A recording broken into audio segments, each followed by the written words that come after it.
lot of material to cover today. I'd like to welcome Dr. Greg Sempowski, who's the Associate Professor in Medicine and Pathology. He's the Director of the Laboratory for T-Cell Biology and Human Reconstitution in DHVI here at Duke, as well as the Scientific Director for the Shared Resources at DHVI. His lab investigates thymic immune depletion due to immunodeficiency associated with age, stress, or illness, and strategies to enhance T-cell reconstitution. He was awarded in 2011 the Pepper Scholar Award for his work related to age-related immune senescence. He's also, particularly relevant for today's talk, a permanent member of the NIAID Advisory Panel for K Awards in Allergy, Immunology, and Transplant. So with that, I'll hand it over. Thanks, Greg. Thanks, Stephanie. Hi, everyone. So I'm not going to talk about thymic involution. I'm not going to talk about aging. There is a little bit of an aging schedule here as opposed to your career. So as Stephanie mentioned, I sit on the advisory panel for NIAID that reviews all of the K Awards as well as all the training grants that come through that institute. So typically, individual NIH institutes have their own review advisory panel for K and T32 awards that's separate from what we call the Center for Scientific Review, which reviews R01s and P01s and things like that. It's a little bit different. We've got a lot of information I want to share with you, and there's a lot of information on these slides that I've stolen from a lot of really good people at the NIH. But I think what's really important is for you to understand how the K program was put together, how you submit a grant, and the process for peer review. Some of this may be redundant, some of it may be new information. And then more specifically to talk about the individual subcomponents of the K itself that are very specific with respect to the review criteria, and then a few hints to help you to be successful in getting a K.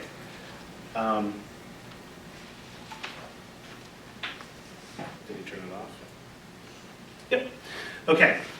So we'll sort of go through this. So first of all, what I want to know is, of all of the people in here, who of you are straight PhDs? Okay, so there's a handful of awards you can compete for. MDs, and then anyone that's an MD PhD. 2 or 3. Okay. So based on your degree, your background, you are only eligible for certain types of Ks, which you probably know. So we have different phases of research awards. You have the informal training and career development phase, which happens during your undergrad, your graduate or medical education, and your postdoctoral time. And then once you move into your faculty appointment, you can get different kinds of awards, R03s, R01s, R21s. These are research project, usually investigator initiated. And the phase of your career, early, mid, or senior, will dictate the type of award you're eligible for. The NIH has a very strong commitment to training and career development at all levels. Undergraduate level through T34 grants, at the graduate and MSTP and medical level with T32s, F31s, F30s. These are for pre-docs to help them get through their medical or graduate education. We have T32 postdoc training programs, and then what we call an NRSA, which is an institutional award, which then can have sub-awards to trainees at the postdoctoral level called an F32. But what it sounds like all of this K club or this K group is really focusing on this area, which is that transition from your postdoctoral or fellowship years into your first independent position out in the real world. And there's a variety of these K awards. And the K99 KOO is really the most difficult to get and is the most prestigious, and this is called the Pathway to Independence. This is almost an analogous award to an R01 for someone who's leaving an institution and going to another one. These are very, very, again, difficult to get. Mentored Research Scientist Development, or KO1, is a specific award. We'll talk about it. KO8s you're familiar with, K23s, K25s, K22s. You have these KO2s, which are designed for faculty who are sort of in the middle of their career and wants protected time to either develop a new line of investigation, kind of like a sabbatical, or they want to switch to a different focus in their research. Look, I hate all these buttons. And then mid-career K24 award is also awarded to faculty members that are in the middle of their career, usually associate professor. This is designed for a faculty member to have dedicated time to do mentoring of fellows in patient-oriented research. So it's really not applicable to you all. And then you can get this KO5 award, which is a senior scientist award. This is, again, to help senior scientists sort of retool their program or something. Again, most of you are not eligible for these types of awards. So this is sort of the spectrum of awards that come through the K program or the training program at the NIH. We call them the K series because it's named after the person, Kirstein, is that how you say it? The awards, the program was created after in honor of this woman. And really the purpose of these awards is that they're granted to research and academic institutions. So you all are aware, when you write a grant, the grant's not actually given to you, the grant's given to Duke University, and you're sort of the custodian of the grant while it's here. All right, so grants are granted to an institution based on you and your credentials. And it's part of a larger program to really encourage institutes, NIH institutes and centers to encourage people to develop their careers. If you haven't been to these two sites, you should go to them. One is called the K Kiosk. This helps you to read about all the different K awards. And then the Career Wizard helps you type in your credentials, what are your degrees, how much training have you had, and it will tell you what you're eligible for. Okay, so that's very helpful. And I think they've given out copies of these, and then also they'll be emailed around. Okay, what we're going to do is we're going to talk very briefly about the individual types of awards, and then we'll get into some more of the mechanics of the awards. The KO1 is a very odd mentored research scientist award. There's very few of these awarded. They last about 3 to 5 years, normal salary, normal research. It supports intense supervised career development experience in the biomedical, clinical sciences. These are designed for people who sort of want to take a break and do something different. Again, they're not very well used. This mechanism is not very well utilized by all the institutes and centers. So as you know, the NIH is made up of institutes, National Institute of Allergy and Infectious Disease, NIA, Aging, and centers, Vaccine Research Center and other things. They all can pick and choose which award mechanisms they want to use to make grants, okay? And that's usually dictated in a document called an FOA, or a funding, FOA, what is it? Announcement. Funding Opportunity Announcement, FOA. And the FOA is what will tell you if a particular KO1 or K8 is going to be funded by the institute you're interested in being supported by. And the institutes are what dictate the type of research and the type of trainees they want to support. So it's very complicated. So KO2 fosters development of outstanding scientists and enable them to expand their potential to make significant contributions to the field. This is usually a mixture of PhDs and MDs. The weird thing about a KO2, you actually have to already hold an R01 degree. These are really strange. So you actually hold an R01 and you're asking the NIH to give you 75% of your salary to protect you from having to do any administrative work or teaching or any clinical work. And so again, there's very few KO2s awarded. This is not something you all are mostly eligible for, so just ignore them if you see them. KO8, K23. This is the bulk of what the MDs and MD PhDs will be applying for. They support individuals with clinical doctoral degree for a period of intense supervised research. There are opportunities for non-MDs to apply for these. They have to have a professional doctoral degree, like a doctor of physical therapy or something else, doctor in nursing or something like that. But typically these are for MDs and MD PhDs. And the KO8 is basic research, animal models, human studies, whatever. K23 must be patient-oriented research. That's really the biggest difference between the KO8 and the K23. Again, they can last 3 to 5 years. This is dictated by the institute picking it up. Some will go 3, some will go up to 5.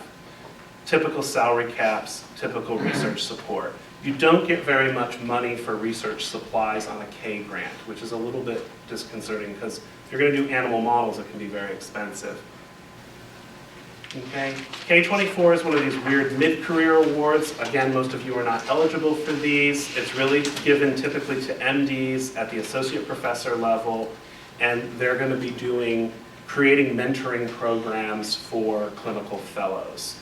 It's more of an infrastructure type career development award.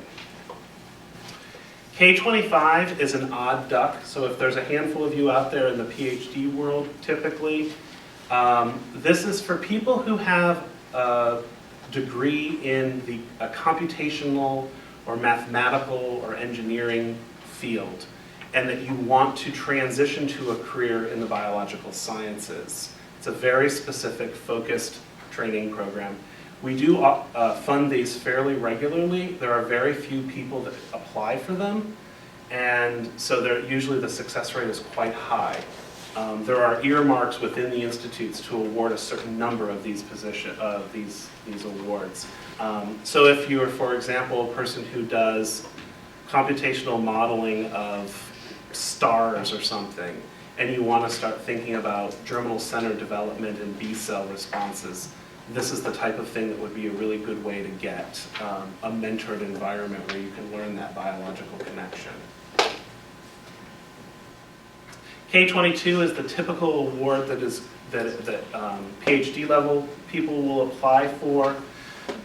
This is kind of being phased out. Some institutes and centers use it fairly heavily. NIAID does, NIAID, our institute. This has kind of been replaced by the K99 at some institutes. So you need to be careful when you're applying. If you know you're going to be applying to a specific institute, heart, lung, cancer, you should pull up on the website their success rates for their K program within their institute. And you'll very quickly realize if the K99 or the K22 is the better approach. NIAID awards 6 K99s a year. We have 4 review panels that meet 3 times a year. So 12 review groups meet, and of that we only award 6 total K99s. We may get 20 K99 applications per review thing. So the success rate is really, really low. All right. So NIAID is one that uses the K22 mechanism for PhDs and not the K99 mechanism. So I guess the take-home message from all of this is you need to check with the institute and center their policies and their funding announcement, and it's called the Parent FOA, the Parent Funding Announcement, and these are available on all the NIH websites, and that will tell you, I don't know, do you guys have links to these parent? We will. You should, it would be very helpful. Yeah, because it's very helpful to know which funding mechanisms are used by the institutes, and then also who the contact person at that institute is for that funding mechanism, because you need to be talking with the person at the NIH during the whole process of developing your K. We'll get to that in a minute. So the K99, the ROO, is called the Pathway to Independence. This is the holy grail of K Awards. It's, like I said, it's a mentored phase of up to 2 years at your home-based institution, so Duke, and then research support up to $90,000 per year when you go, that's for those 2 years. Then you move to your new institution, and that's the R00 phase, and you can get up to 3 more years of support, and you can get up to $249,000. So it's much better money. It's analogous to an R01 almost. The other huge advantage is you do not have to be a citizen or a green card holder. All K Awards, you must be a citizen or a green card holder, except the K99. So the applicant pool is huge for these.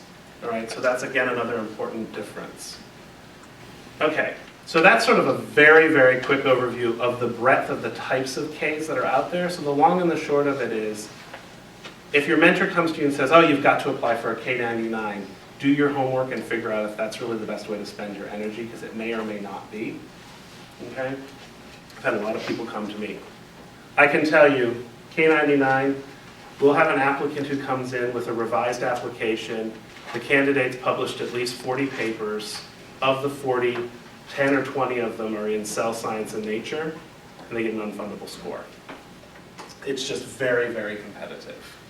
That's the most K99s are coming from all the top tier institutions, all the Howard Hughes investigators, and they have incredible portfolios of publications. Most of them have been postdocs for 5 to 10 years. Okay, so there's a few administrative issues. You all think you can sit down and write your grant in about a week or two and send it in through the website and you're all set to go.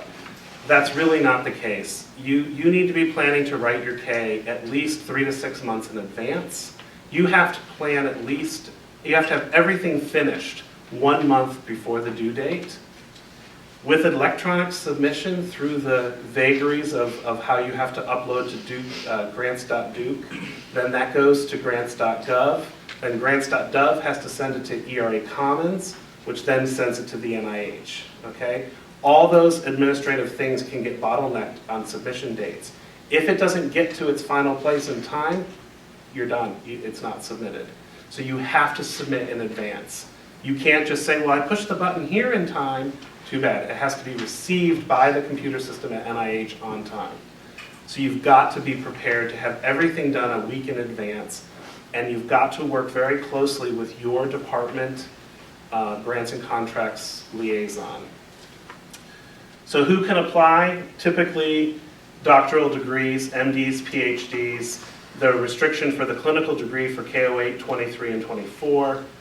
U.S. citizens, non-citizen nationals, or permanent residents, except for the K99, we've said that. Typically 3 to 5 years for these types of awards. The beauty of a career development award is the 75% protected time.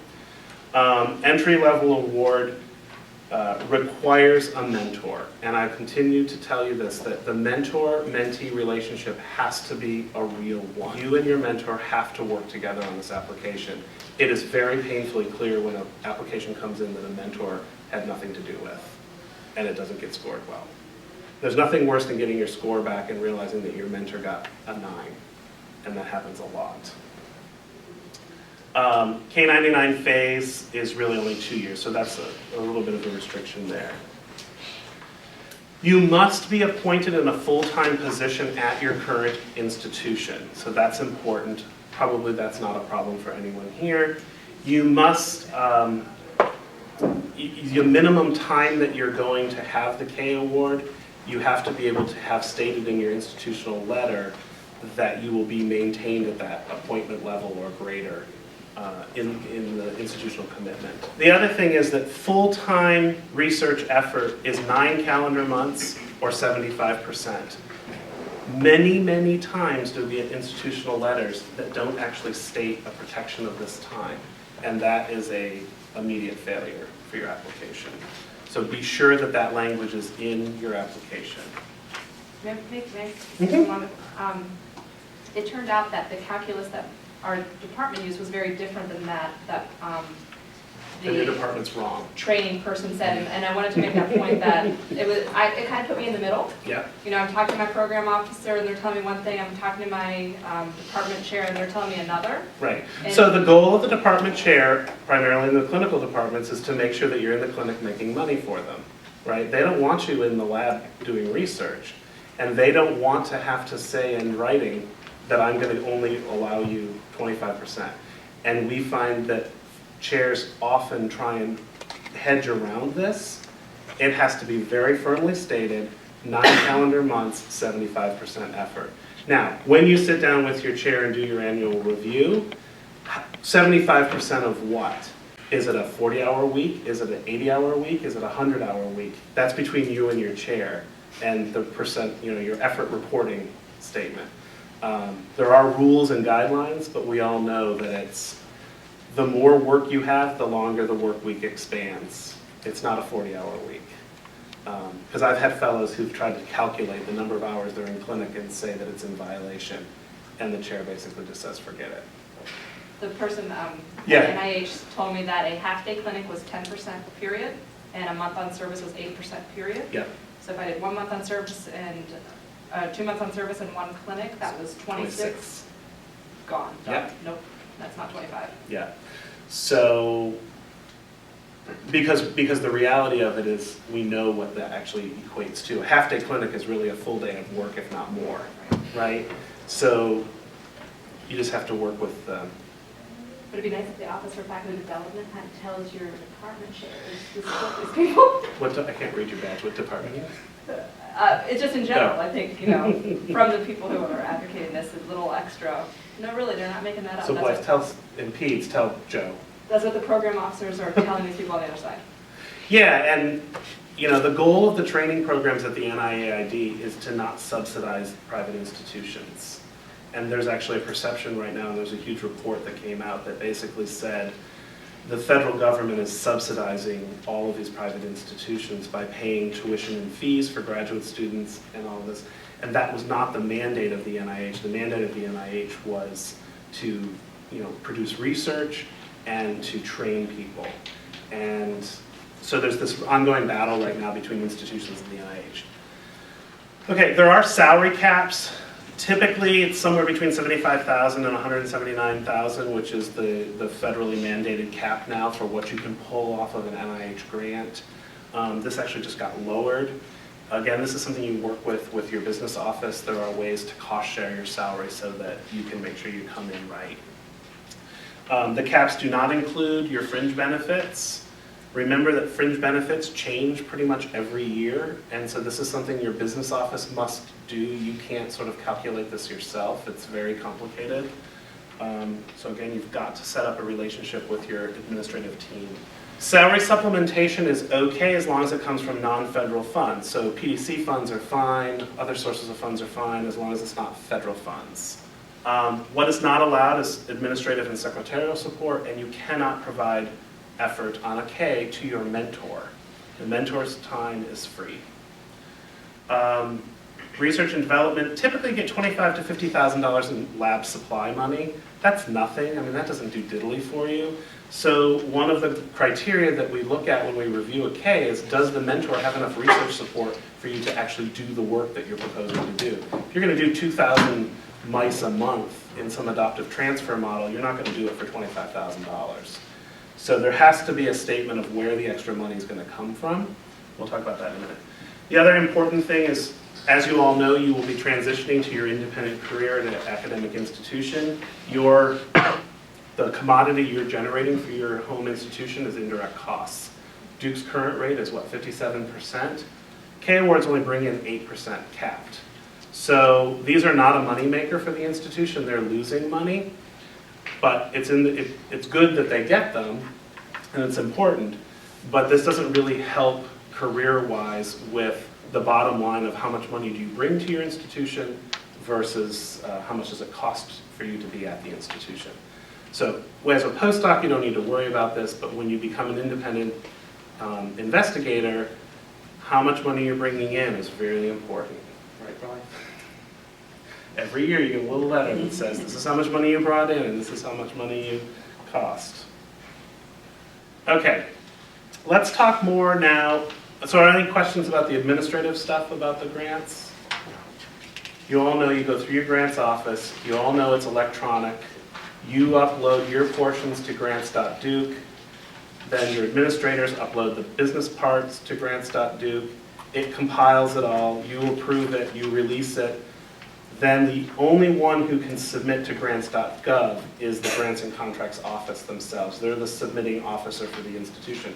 Again, they're the ones actually getting the grant. They send it. You'll get an email notice saying it was reviewed, it's okay. It gets sent on to ERA Commons. And then ERA Commons is the grant management system for the NIH. But if you're going to NSF, it would route to NSF. If you're going to...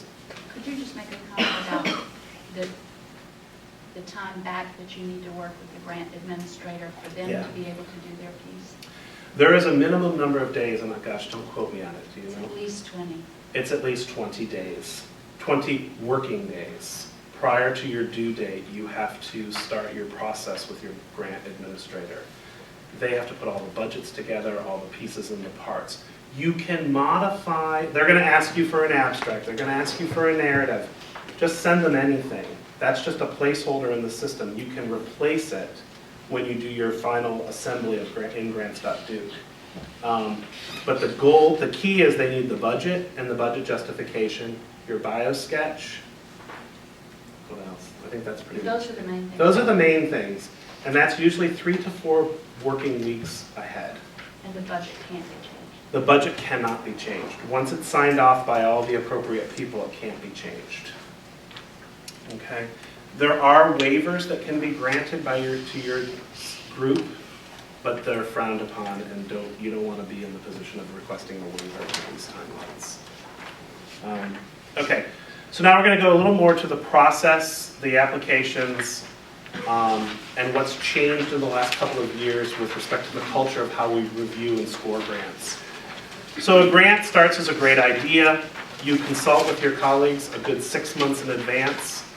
You get yourself organized, you start writing, and you need to understand the review process so that you can make sure that this is a successful pathway, okay?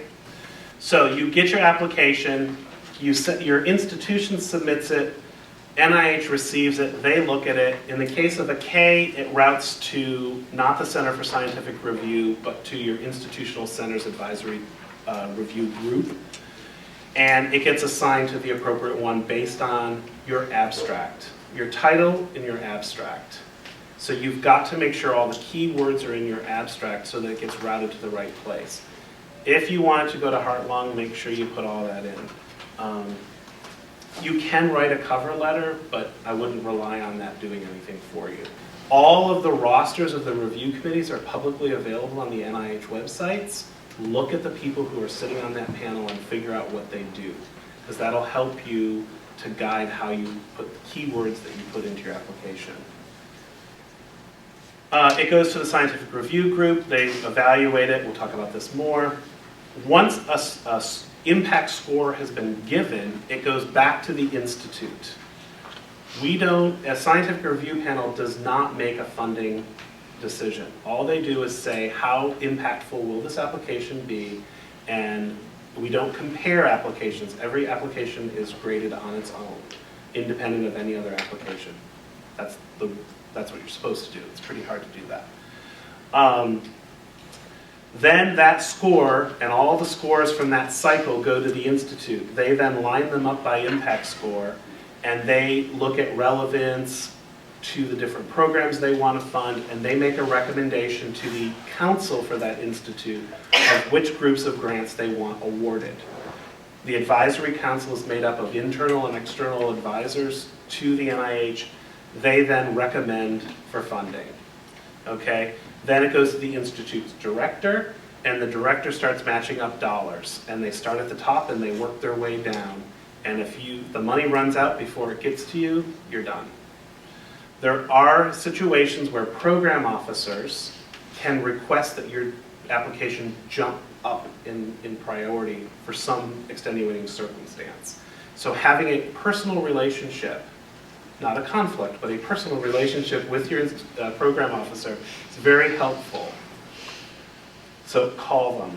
The minute you get your pink sheet or your score, call them.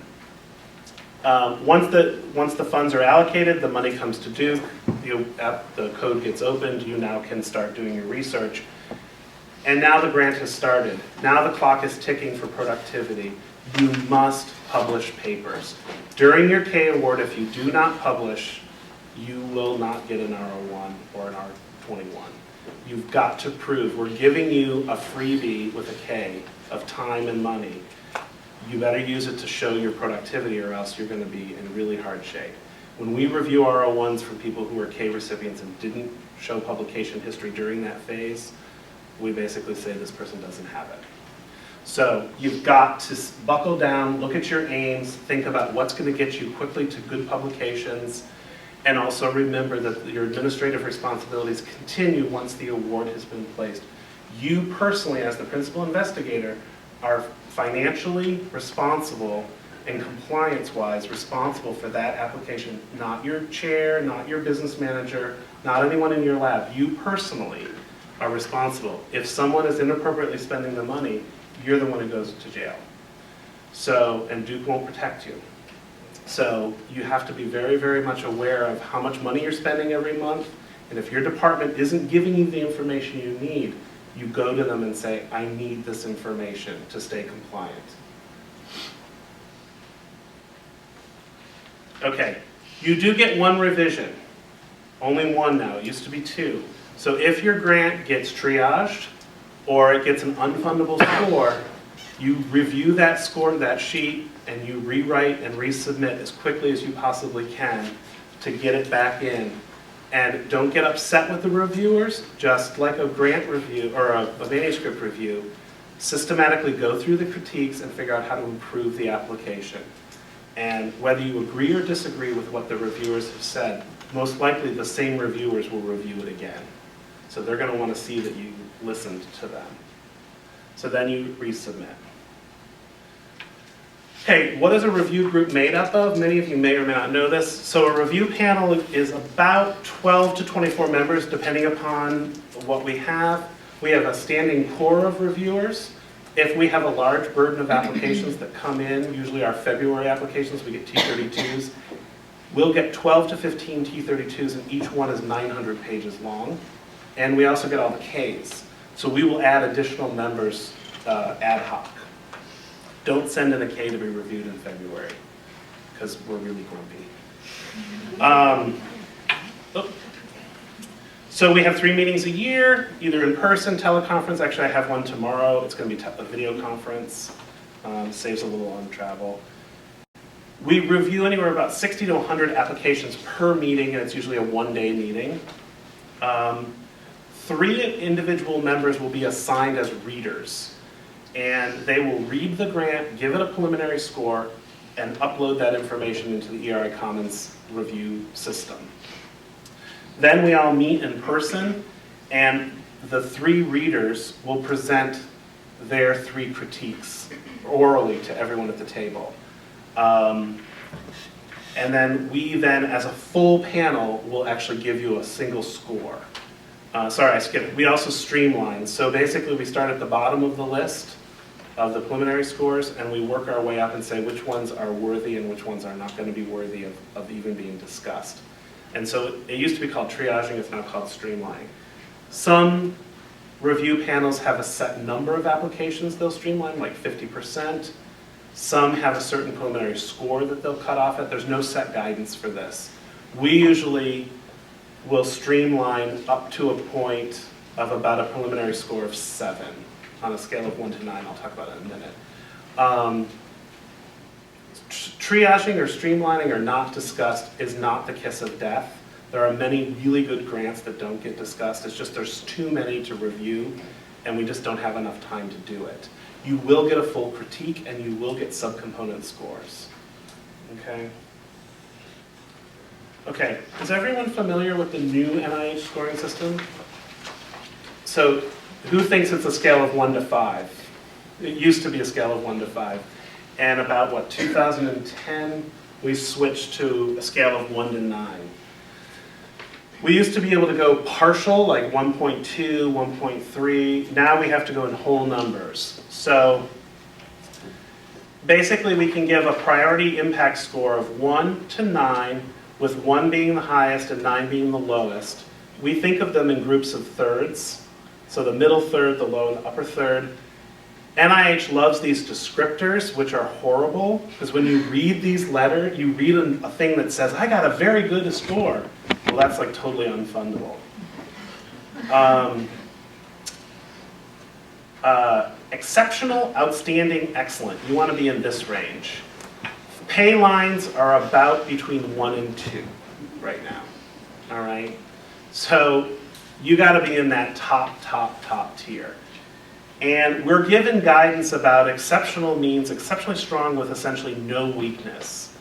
Extremely strong with negligible weakness. This is like totally splitting hairs, and you can imagine we fight and fight and fight over these scores. And again, we used to be able to say 1.2, but we can't. We have to do 1 or 2 or 3. These scores are given. Let me see if I have it. I think I'll talk about how it works in a minute, but I'll just say it again.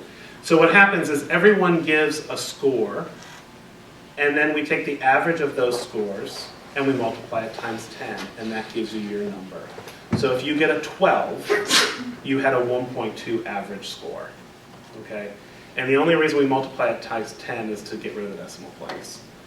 And this is the new enhancing peer review, I think is what it was called. We're not thrilled with the new system. So, assigned reviewers do give individual subcomponent scores. We'll talk about that in a second. It's very important you understand what the subcomponent scores are. For our awards, it's significance, investigator, innovation, approach, and environment. And when you're talking with your mentors and you've worked in labs, that's how ours are scored. And really, this is all 100% the research plan, the actual science you're going to do. A K Award is a very different application. This is a career development award. The candidate, the career development plan, their goals, the mentoring plan, the research plan, the mentor and consultants you've recruited, and the environment that you're actually working in are all parts of your score now. As you can see, the research plan is just one small component of the whole score.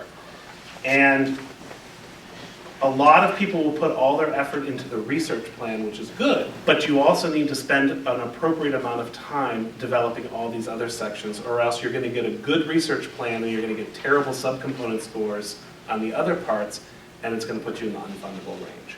So do not forget, a career development award is about you, the candidate, and why you're the best scientist in the world to get this award.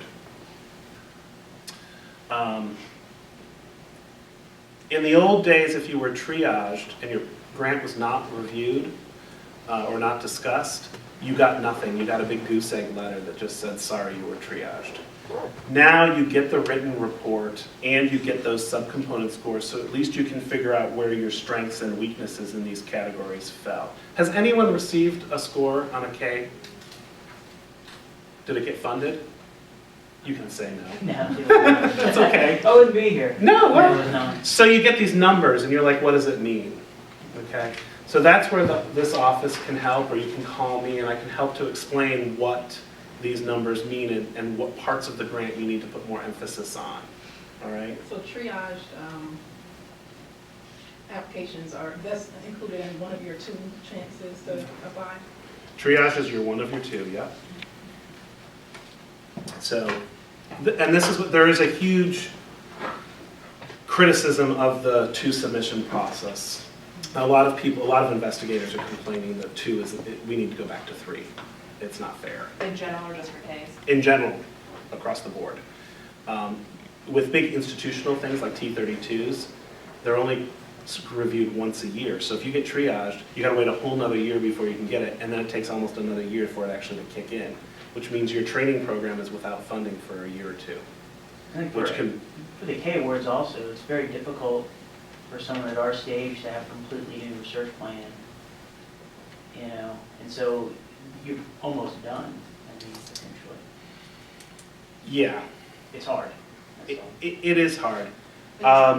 I would say as a candidate, you want to make sure you That's why publish. putting it in and when you put it in is extremely important because of that. Yeah, so for, you don't want to put it in too prematurely, Exactly. and you also don't want to wait too long, or else you'll get that horrible kiss of death, which is, this is ready for an R01, why didn't you just submit for that? Because there's a small little section at the very bottom of the critique where reviewers can actually give you personal comments. I don't know if you saw that. So we can put specific comments that are outside the normal critiques range, and we'll say, submit as an R01. Your program officers, the program officers are present during the review, but they're not allowed to say anything, and they're not allowed to really give you the details of the discussion. That's not true. My program officer was not at mine. Well, they are there if they want to be.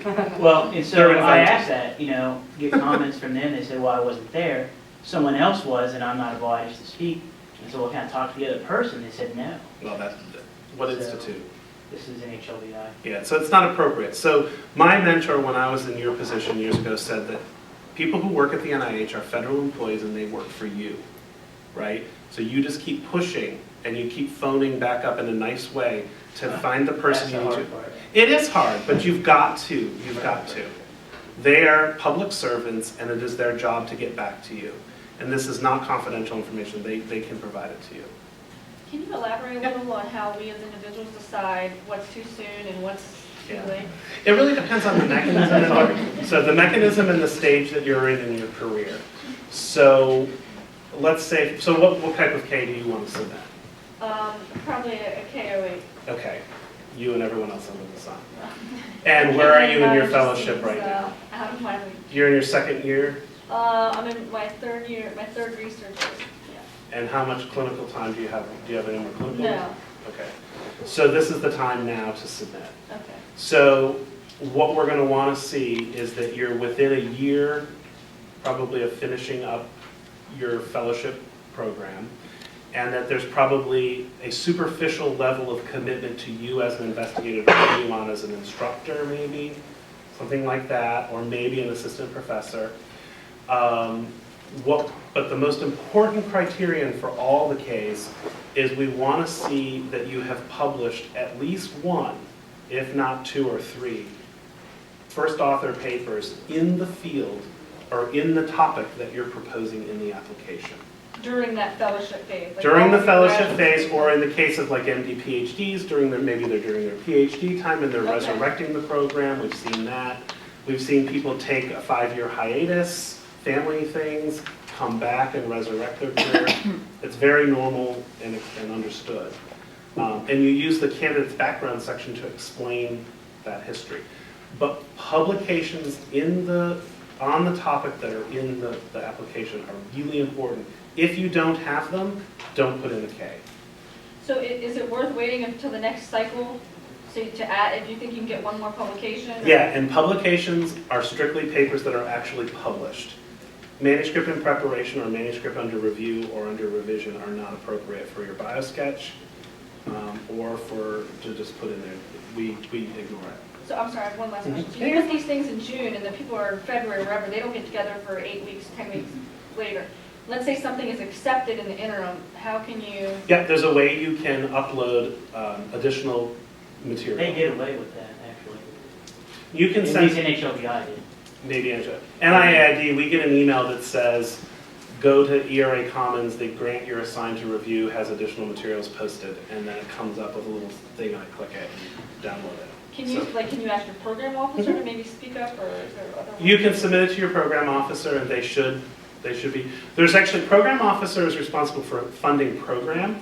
There's another person who will be assigned to you once your grant is submitted called the scientific review officer, the SRO. They're the one who you would send it to. They're the one who facilitates the review process. Okay. Okay? It is possible. What you can't add is like you can't attach to your application 4 reprints.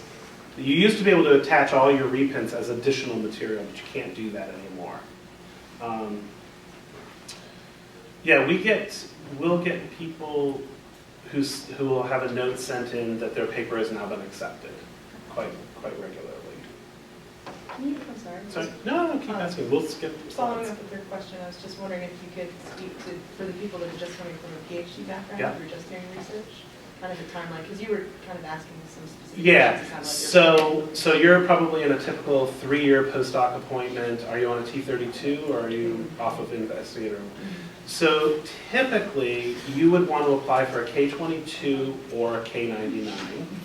The K22 would be something that would be awarded to you probably to do a 4th and a 5th, or 4th, 5th, and 6th year here. And there's going to be a lot more pressure on you to have many more basic science publications than the clinical side. Right. On the clinical side, we're a little more tolerant and understanding of the fact that they've been in the clinic doing the clinical training. And there is a huge commitment by the NIH to get physician scientists. So it's a little biased that way. The K99, you would basically finish your postdoc, and you're at the point that you and your mentor have agreed it's time for you to launch to full independence, and you're starting the process of interviewing around. And so you can submit for the K99 and use that as a 2-year mentoring phase to help you. It's going to take you 2 years to get an independent faculty position. So that'll help you here. You can develop the animal models under the development, under your old lab, and then you have an agreement to move everything to your new institution. So you're essentially starting your independent research program Locally. prior to your Yes. joining a faculty somewhere. That's You just right. stay in the- That's why everyone loves the K99. Yeah. I can suggest to you, for the PhDs and for everyone, have a very open and honest conversation with your mentor about what you're allowed to take with you. And I would reiterate back in an email or a formal letter what your understanding of the situation is, because many things happen. When you publish a science paper in your final year of your postdoc, all of a sudden they want to write the R01 and not let you take it with them. So have that difficult conversation sooner than later, and it'll help you. And then when you meet with them like every 6 months or 12 months, just reiterate. Now, in my case, the thymic involution work is going to come with me, right? You want to do that. If not, you're going to get stuck. So you can't take the animal model with you, or you can't take the whatever. And do people ever propose the K99 in which they're switching institutions, or is that really around that? Well, yeah, you always, the understanding is that you won't get the second half of it, the ROO, unless you switch institutions. Well, I mean, like the mentored part. Does anybody ever propose, like, I want to do my mentored part at a different We had institution? someone in our lab do that. You It's can. possible. It is It's hard, but possible. it's possible. Is it not? No, I mean, it not doesn't. like for the- We don't really care, as long as you can fulfill the requirements that you have a full-time appointment at that institution and that you'll have the institutional commitment. Yeah. So what happens is NIH program will review your application for all the eligibility stuff, and we'll never see it if you didn't meet the criteria. So if they don't think that whatever you've done is right, they may contact you and say, can you please explain to us what the situation is going to be? And then they'll make a call on that. Impact score. So you all know what an impact score is. We used to call them priority scores. Now it's impact. So all assigned reviewers give a critique, subcomponent scores, and an overall impact score. Overall impact score is not the average of your subcomponent scores. We as reviewers can weight certain criteria any which way we want. And so that's usually the biggest argument about overall impact is how much did you weight the candidate's background and training versus the research plan. It's strictly up to the individual reviewer. As I was saying, after we've discussed, we multiply times 10. So what happens is you can get 81 possible scores that range from a 10 to a 90.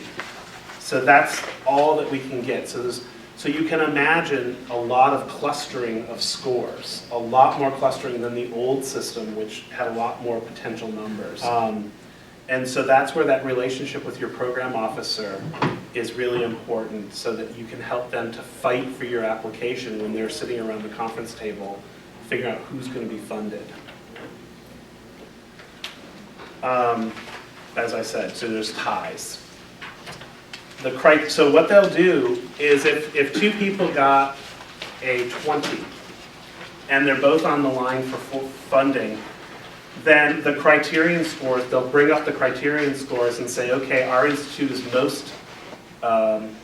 what's most important to us is that we have people with outstanding backgrounds, and therefore we're going to take the application with the highest subcomponent score for candidate. Or a different program officer say, no, it's really important that we have a really solid research plan, and they may take the application with the highest research plan score. So the subcriterion scores become actually very important for breaking ties. And that's all done at the institute level. It's not done at the review panel. And like I had a fellow a couple of years ago who got a almost fundable score, and he was told it wouldn't be funded, and then out of the blue he got a call saying, we need all your paperwork, we're awarding your K25, literally like 6 months later. And it was because at the end of the fiscal year they had money and they had a mandate to fund X number of K25s, and his was the only one left in the pile, so they funded him. And he had actually left Duke at this point, and so they funded him through Duke to UNC. So you just never know what can happen. Call your program officer. It's really important. So why did they restructure the grants and the scoring system? Well, we've restructured the grants, first of all, to make them shorter for you to write and shorter for us to read. But also we realigned them because the old grant format, which many of us in grad school learned, was very redundant. Preliminary data sections, and then you reiterate your preliminary data and your rationale. So there was a lot of redundancy. So we've streamlined the application page lengths, and hopefully to make them more transparent to the reviewers. So the old days, individual investigator awards were 25 pages. If the application was less than 25 pages, so like an R21, they're now only a 6-page grant. And remember, there's font and margin requirements too.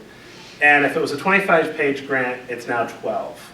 And anything that was over 25 pages, it will be specifically dictated in the funding announcement. And don't put your mentoring plan in a letter and stuff it in the back thinking that's going to help, because we throw that away. So, okay. This is the I'm not going to go through that. You all know that your biographical sketch, the Biosketch, is a grant-specific document. It is no longer an individual file that you just keep on your computer and give to people. The little personal statement at the top has to be a justification for why you're the best person in the world and why what you're going to particularly do on this application. So if your mentor is writing and providing a biographical sketch for your K, they need to speak to why they're an excellent mentor and what they're going to specifically do as a mentor on this application. I don't want to know what they're doing in their R01, all right? And this is one of the little administrative idiosyncrasies that we see a lot with the mentor biographical sketches. The other thing is the publications section has been reduced, and you have to put those little PMCID numbers in now. It's really important. They get uptight about that. So what hasn't changed with the new things? Well, you still have to have a really good idea, and you have to have a research question that's going to significantly impact our understanding or treatment of human health and disease. That's the big catchphrase you've got to say about 30 times in your application. The reviewer needs to be able to understand what you want to do, why it's important, and why you are the only person in the world that can do it. And I'm sure you've heard this if you've gone to GOPID lectures and other grant writing lectures, but it's true. You need to align your goals with those of the funding agency. So if your agency is to study heart disease, don't send it to NIAID, okay? And you route your application to the right funding institution when you do the grant stuff, do upload stuff. So make sure that the mandate of your research program is consistent with the institute you're sending it to. Okay, case. The 5 main criteria we talked about: candidate, career development plan, goals and objectives. Yeah, I want to be an independent investigator and get an R01. That is not a goal and an objective. Okay, that's a pipe dream. So you've got to be very specific. I want to make significant contributions in the field of, G-coupled protein receptors in cardiac disease or something, and win the Nobel Prize. So you have to be very specific about what you want to do. The research plan has to be sound, and you have to have good mentors. Don't go crazy. I just reviewed a grant yesterday morning that had 3 co-mentors and 5 collaborators / consultants. And they were going to meet with them monthly. There's no way in hell. Good luck are you going to be able to do that. You can't even meet with your mentor monthly. Okay? You have to be at a good institutional environment. You're all at a good institutional environment. Don't waste space talking about Duke and all the greatness of Duke. Just say, I'm at Duke, it's the greatest place in the world, and you all should know that. I mean, seriously, don't spend more than a half a page on institution.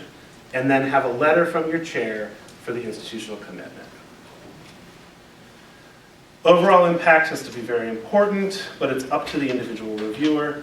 And the review process is actually us trying to quantify how well you're going to do. Now, let's talk about additional review criteria. The things that you don't want to deal with and that you leave for the last day are writing the training and responsible conduct and research section, the protection of human subjects, inclusion of women, men, and children, vertebrate animals, biohazards. You all forget about this. You leave it to the end. It's part of your impact score. So when you blow it off, it means your impact score goes down. It's not an individually scored component. But if you don't do a good job on this and show us that you're an ethical and compliant investigator, we're going to drive your overall impact score down. So take it very seriously and talk to your institutional or your departmental people to make sure you have the correct information. So you've got to make sure you develop a strategy way ahead of time.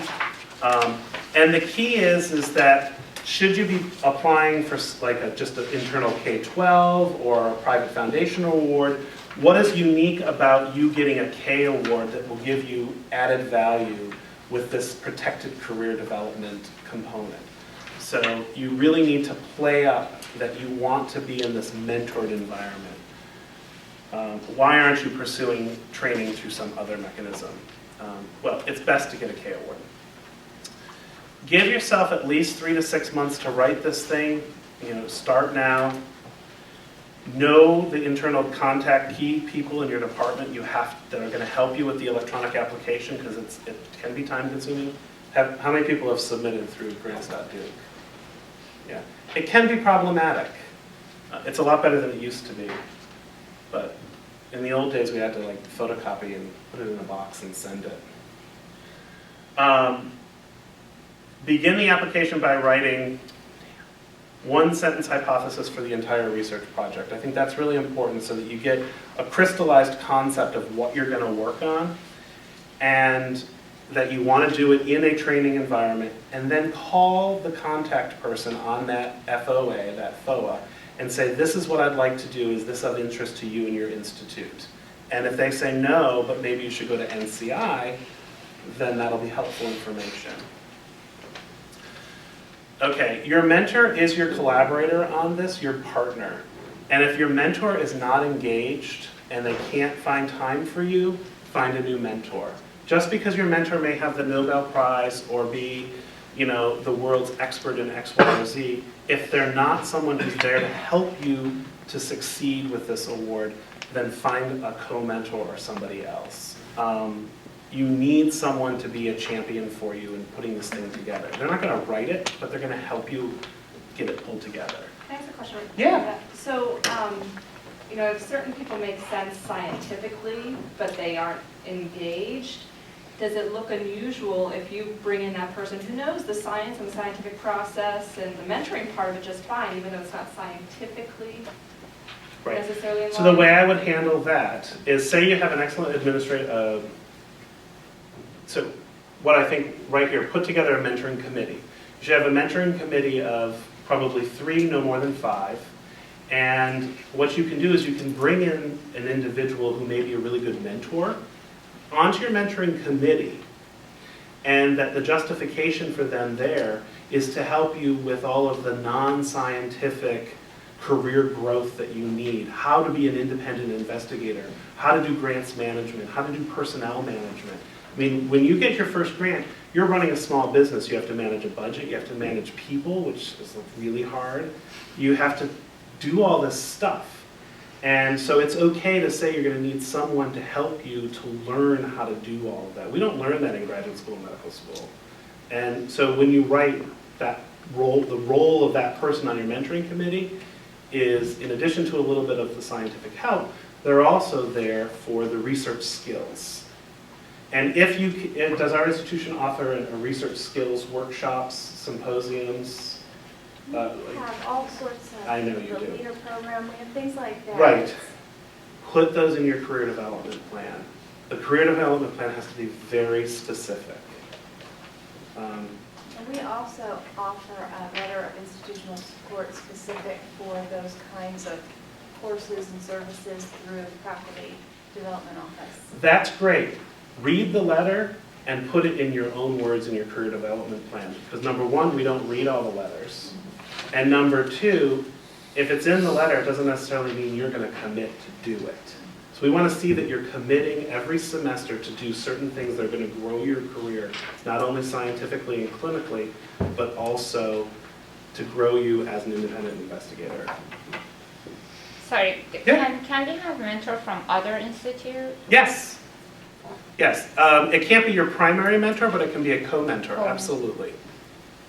There's no financial connection, so it doesn't matter. You don't have to do a subcontract or anything. And that actually is really good. It shows a collaborative environment. Can I make a comment about the mentoring committee? Mhm. It's also important to have a letter from each person. Mm-hmm. And it's not stated anywhere in any of the, if you read the directions to do a K, it's not on there, but definitely do that. Yeah, so there's two types of letters. There's letters of reference that get routed through the ERA comments you requested. This is Those are separate. letters of reference. These letters you're referring to are a separate thing. They're a Exactly. letter of support. Right, just to make sure. And they're each fine. one- We don't read them. But it was commented on mine. I mean, so Some people they'll love the just look to letters. see they're there. I mean, Yeah. so I think it's better to be safe. Different people read different things. Have your committee, your mentoring committee, read your application, okay? And don't give it to them the night before it's due, a minimum of 2 weeks. Because you know they're pretty busy. So you've got to get them to read the application. And you go to their office and you say, I want to come talk with you about it. So you can actually, they're going to read it and email you and say, oh, it looks great. That's not helpful. You say, I'd love to come and be able to spend an hour going through this with you. When can we set up a time? Try and do that with at least a couple of the people. But you need to do it ahead of time, because if they say there's a huge flaw in one of your aims, or it doesn't fit, or you're missing a section, you got to give yourself enough time to be able to write it. All right? I know we're running along, but focus. The number one criticism of every single first review is no focus. This is an R01 size application. You are not going to be capable of doing an R01 size level of work under a K award, no matter how fabulous you are. R01s are designed for multiple people working together. You've got to be very, very focused, very defined, and run the risk that you think they're going to come back and say it's not enough. Okay? If you think that you're a little nervous that it's going to be not enough, then you're probably okay. Again, one of the grants I reviewed yesterday was just so comprehensive and so convoluted that it was like, there's no way this guy can ever do this. And he'll be so lost after the first year, it's not going to be successful. And the review panels want you to be successful. Have a good hypothesis, you know all that. Outline your specific aims. I would say use graphics as much as possible. In your career development plan, have a visual that helps to explain how over the course of 3 years you're going to mix and match didactic classes with other things and seminar series. Don't just make long laundry lists, have a defined, real plan. Make life easy for the reviewer, clear, concise, less is more. Graphics, like I said, label everything, edit it. There's nothing more frustrating than spelling errors. There's spell check. They're so frustrating to read, and bad grammar. And if English isn't your primary language, then please find a colleague to help you to read.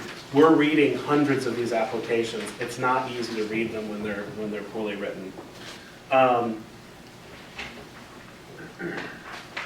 Yeah, remember that you're writing for a non-expert in the field, although you think the review panel should be an expert. I reviewed a grant yesterday on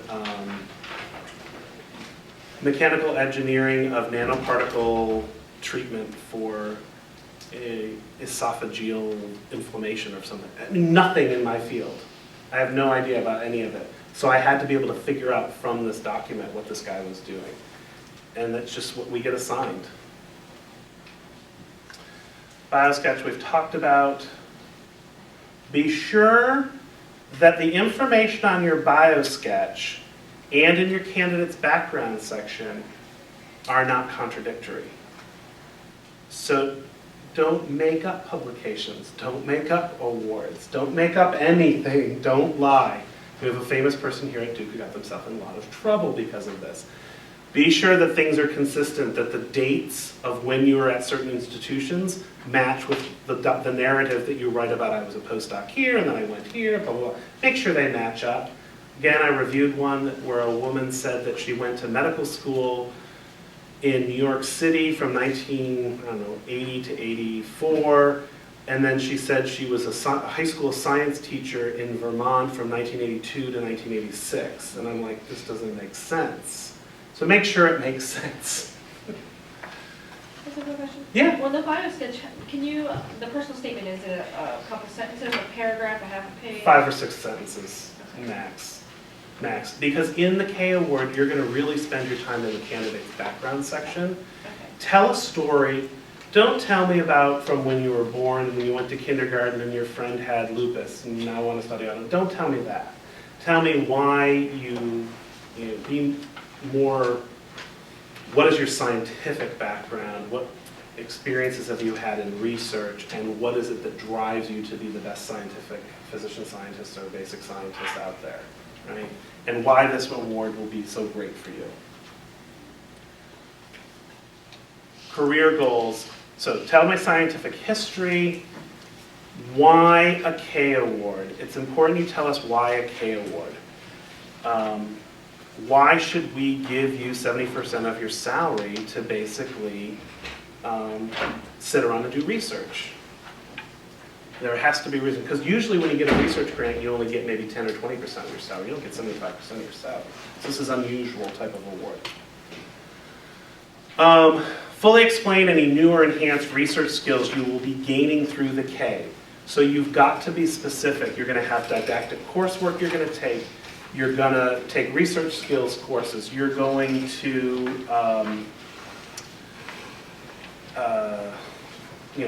go to symposiums. What we don't want, and it happens all the time, especially on the K99s, is I have 20 publications, I have a PhD, and I've had 7 years of postdoc. I don't need any career development. Well, that's right. You don't need a K Award. Go get another one. So don't say it. It happens all the time. I'm too good for this. I don't need this. That happens all the time. We really do like any additional non-research activities that you're going to do. Like I said, things like to learn about grants management, financial management, HR management of your research group, all important compliance things. So that's all in the career development. Responsible conduct of research, there is a very specific set of questions you must address, and we have to specifically answer, did you address these questions? It's all in the instruction book, but don't blow it off. Institutional commitment, this is a letter from your chair. They've got to document that the time that they're going to allow you to be working on your research is, that the institutional commitment being made to you is not contingent on you getting the K Award. Do you follow that? So they may say you're going to be promoted to an instructor, only if you get the K. That's a kiss of death. We need to see that they're making this commitment to you to begin with, and if you get the K, it's gravy. If your current clinical load is higher than the 25%, Yep. do you even talk about that now, or do you just say it will become this? It should be in the chair's letter that if awarded, it will be reduced. Okay, without necessarily explicitly Right. saying what it is. Again, I reviewed one yesterday. It said, if awarded, the teaching burden will be reduced from 4 courses to 1 course. Now, if for some reason, you talked about how the track record is a little bit different if you've been doing clinical, is it all helpful to say, actually, if you do the calculus, my clinical load's been like 40%, does that factor into what you would have expected? Okay. It's not worth trying to get into like a dialogue. Mm-hmm. You just sort of want to Just let them state. say 25 once I get the K, and that's Yes. not contingent upon the K yet. And if your chair's being a bum about it, then talk to your division chief to put pressure on your chair. And typically, you'll write these letters, give them to your division chief, and then they'll sign them up to your chair. I don't know what department you're in. The institution must provide you office, laboratory space, and access to equipment. Typically, this is through your mentor space, and it's okay to say, through my mentor space. But there does need to be some statement of that. The mentors. Make sure that your letters from your mentors and the collaborators do not look like they're all cut and paste the same. Because we all know you're going to write them and give them to them and ask them to change them. Spend a night, one night you work on one night you work on the next, and mix it up a bit. Because they all sound the same, you're the greatest thing, and they need to be actually very specific. Because you can read right through it. It's just like when you write a letter of reference for somebody, you can read right through if it's a crap. One of the things that's really important that we like to see is that in the mentor's letter, that the mentor has a discussion of how they're going to help you transition. K22, K99, those are really important because these are really launching off. How are we going to help get this person an independent job at another institution, or how am I going to facilitate their promotion through my current institution? Institutional environment, as I said, don't waste a lot of space on this. Everyone knows Duke is great. Just answer, there's a couple of little individual things that you have to state and just say it. You can just say, we have, Duke is great. Just copy and paste it from a friend and make sure it's right and it sounds good. No one even reads it because if you see Duke University Medical Center, we just go, okay, it's a 1, let's move on.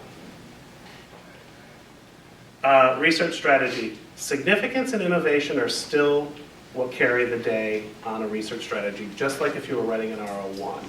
Important problem. Make sure you have all the technical capabilities. Preliminary data is critical. This is not an R21. You've got to have preliminary data. And it can be from your group, not from you. That's okay. What you don't want is a bunch of preliminary data that you've copied and pasted from the literature. Explain how your work is innovative. Innovative, a lot of people interpret the word innovation differently. But innovation is, it can be an innovative hypothesis. It can be an innovative system you're working in. Comparing mouse systems to human systems is not innovative, all right? So ask your friends, do you think this is innovative? And then if they say, yeah, I think so, then you want to have a bullet point. This research is innovative for the following 3 reasons. Boom, boom, boom. End of story, move to the next section. Just because then when I write my critique, I go strength. 3 innovative points. Boom, boom, boom. It's easy. Your approach. No more than 3 aims. I even suggest just 2 specific aims for a small K, KO8. Be very focused in your aims. And the most important thing, I know we're running way late. After you've described what you're going to do, your methodology, your potential problems, you all know to write that. Where everyone falls short is tell me what you predict the results are going to be from the experiments based on your hypothesis and your preliminary data. It shows that you have that critical thinking capability of what do I think is going to happen, and if I get this result, what will I do? And it shows that you're thinking about the process. Without this, it just sounds like you're just listing a bunch of experiments. We've talked briefly about candidate already. The quality of your research and your clinical training is very important. Your publication history is critical. If you don't have papers, don't submit a K. Potential to develop an independent and productive researcher. We want to show that this happens more with the PhDs. We have people who go through a 6-year PhD program, they've been in their second 3-year postdoc, and they've had 2 publications. That really speaks well. Were they in a difficult field? What was going on here? Or could they just not bring a project to fruition and publish? So we want to see that you're able to say you're going to do it, publish. That tells us that it's worth making the investment in you as a future investigator. Regarding the research plan, can you comment on the amount of preliminary data that you see in your most successful? Yeah, so you want to have at least 1 solid piece of preliminary data for each of your aims. Okay? And preliminary data is confusing because sometimes your preliminary data may actually just be proof of concept for a methodology that you're using.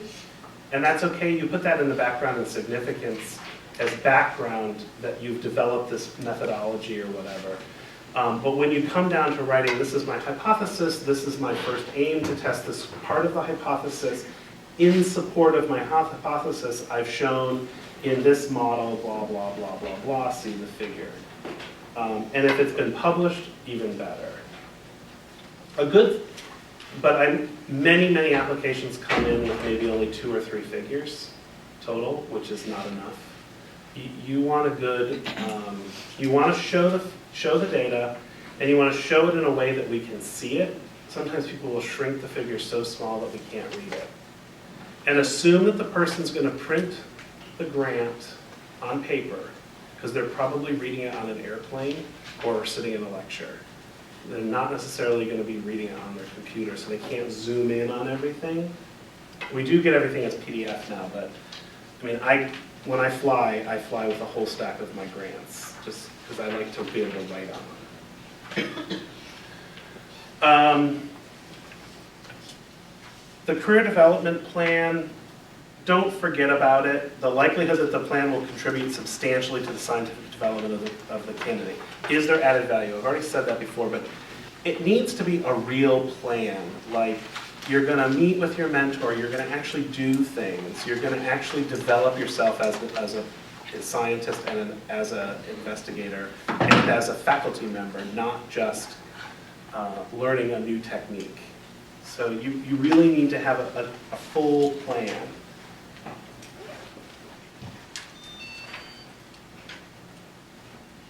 I think I went backward.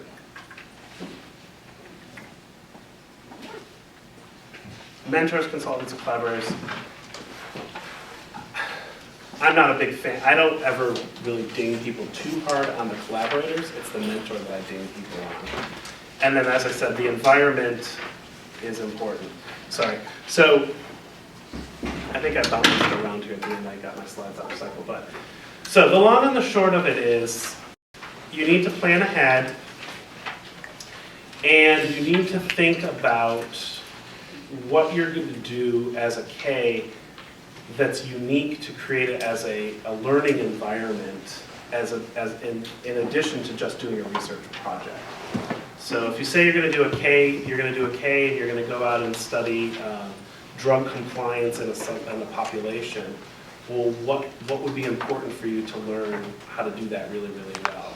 You know, statistics courses, other things. Many people will propose to do a master's in public health during their case. A lot of people do. So that's another thing. Anyway, more questions? If you were to had to pick mentors, whether they showed a very good collaborative history or sort of more extensive qualifications in the mentor in terms of our track, our funded career, which do you think is more important? So someone who's got a more NIH funding history or someone who's shown more collaboration with the mentee? I would pick a mentor who, number one, you have access to, and someone who you can comfortably talk with. And somebody who has trainees who have gone on to do independent careers along the lines that you're going to do. It doesn't, just because you're successful at getting R01s doesn't mean you're a good mentor. You want someone who's going to really be there to help promote you in your career. And they're hard to find. The biggest complaint we have is people who are in great labs, but they're not getting mentored. So I guess the answer is you want to find someone who you click with as a person and someone you respect as an individual, and use them as your mentor. And if you need someone who has some more aggressive scientific expertise, bring them into your mentoring committee.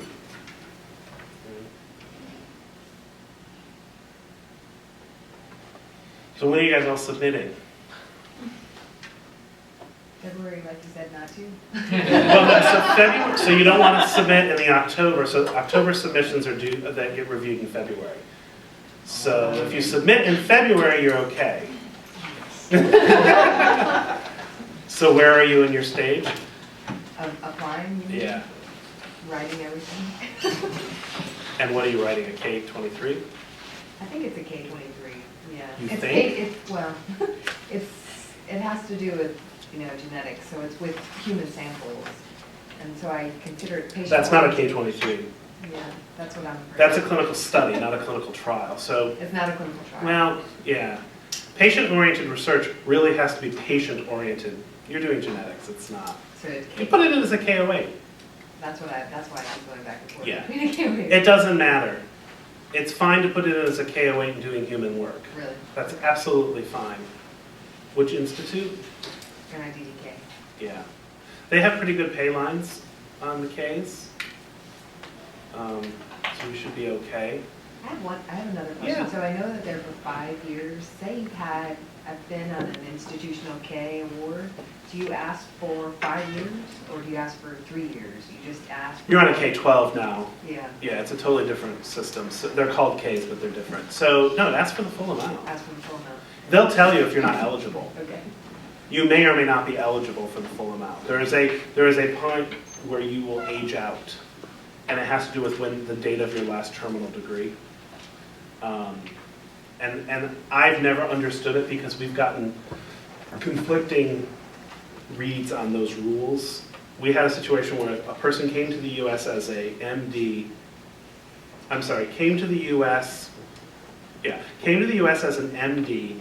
She functioned as a postdoc for 10 years and then applied to graduate school and did a PhD. And they reset her clock, so she was now eligible for Ks again. Yet she had 17 years of publication history, which put her like as a superstar. And I said, she's not what the intent of the K is not for her. The intent of the K is for people just getting going. Yeah.